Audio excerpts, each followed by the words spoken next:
Hi welcome back to my YouTube channel. So ఈరోజు మన recipe వచ్చేసి ఆయిల్ తక్కువగా ఉండే పన్నీర్ కర్రీ అనమాట. ఈ పన్నీర్ కర్రీలో చాలా తక్కువ ఆయిల్ పడుతుంది. సో రోటీస్కి చాలా బాగుంటుంది ఇది.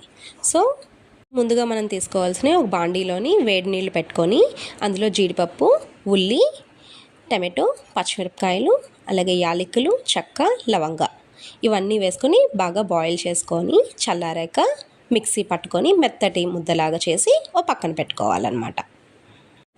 ఇప్పుడు అదే బాండీలోని కొంచెం ఆయిల్ వేసుకొని చిన్న చిన్న ముక్కలు ఆనియన్స్ కట్ చేసుకొని ఆయిల్లోని ఫ్రై చేసుకోవాలి.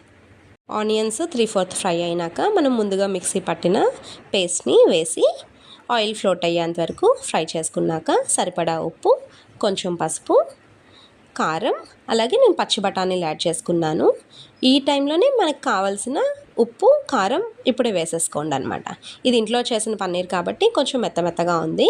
సో ఆ పన్నీర్ వేసుకొని కలుపుకున్నాక ఏదైతే మిక్సీ పట్టడానికి వాటర్ని స్ట్రెయిన్ చేస్తాం కదా, సో ఆ వాటర్ని మాత్రమే నేను ఇందులో యాడ్ చేసుకున్నాను.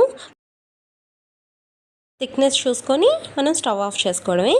మీకు కనుక నచ్చితే లైక్, షేర్, సబ్స్క్రైబ్ చేసుకోండి. Thank you.